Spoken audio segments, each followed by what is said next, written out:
प्रिय छात्रों, हिंदी के इस शिक्षण सत्र में आपका हार्दिक स्वागत है।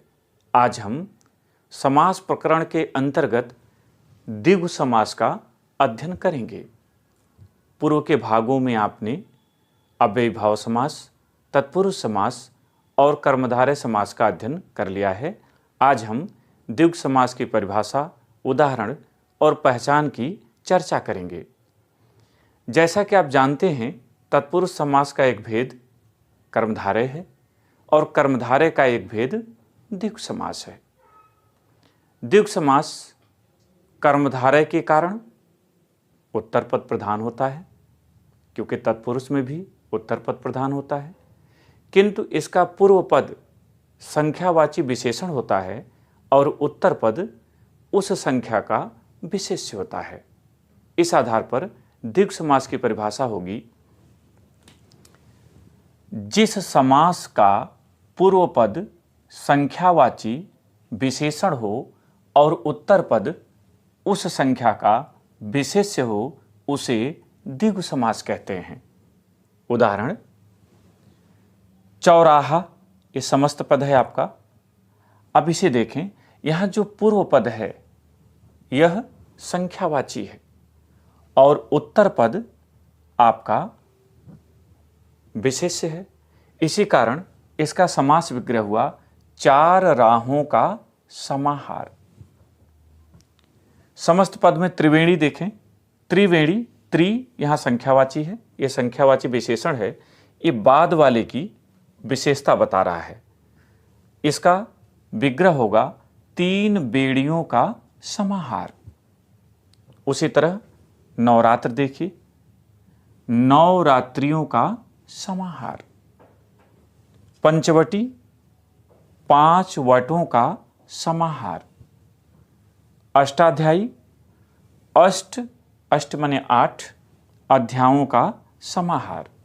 अर्थात यहां पूर्व पद संख्यावाची विशेषण है और उत्तर पद इस विशेषण का विशेष्य है, इसलिए यहां द्विगु समास हुआ है। द्विगु समास के दो प्रमुख भेद होते हैं। पहला समाहार द्विगु और दूसरा उत्तर पद प्रधान द्विगु। समाहार का तात्पर्य होता है समुदाय, इकट्ठा करना, समेटना। अर्थात जहां संख्यावाची शब्दों का समाहार होता है वहां पर समाहार द्विगु होता है। उपर्युक्त सभी उदाहरण समाहार द्विगु के हैं।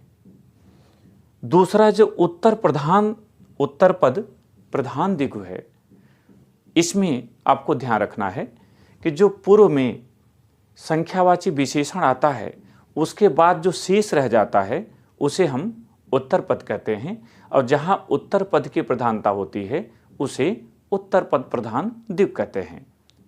इसका उदाहरण देखें। उत्तर पद प्रधान द्विगु के अंतर्गत कुछ उदाहरण देखें। पहला है द्वय मातुर। यहां पर आप ध्यान देंगे कि द्वय संख्यावाची है, किंतु यहां जो प्रधानता है वो मातुर माने मां का है, इसीलिए इसका विग्रह हुआ दो मां का। इसी तरह से दुमाता एक शब्द आता है, इसका भी विग्रह ठीक इसी तरह बनता है दो मां का। दुसूती, यहां दु संख्यावाची है और सूती उत्तर पद है जो प्रधान है, इसलिए इसका विग्रह हुआ दो सूतों के मेल का। पंच प्रमाण, पांच प्रमाण। यहां ध्यान रखिएगा कि द्वय मातुर में दो माताओं के मेल का ऐसा विग्रह नहीं बन सकता, क्योंकि दो माताओं के मेल का विग्रह इसके नियमों के अनुकूल नहीं है। इसलिए दो मां का या दो माताओं का, दो सूतों के मेल का, पांच प्रमाण, इस तरह से विग्रह आप करेंगे। इस भाग में इतना ही। अगले भाग में हम लोग द्वंद्व समास की चर्चा करेंगे। बहुत बहुत धन्यवाद।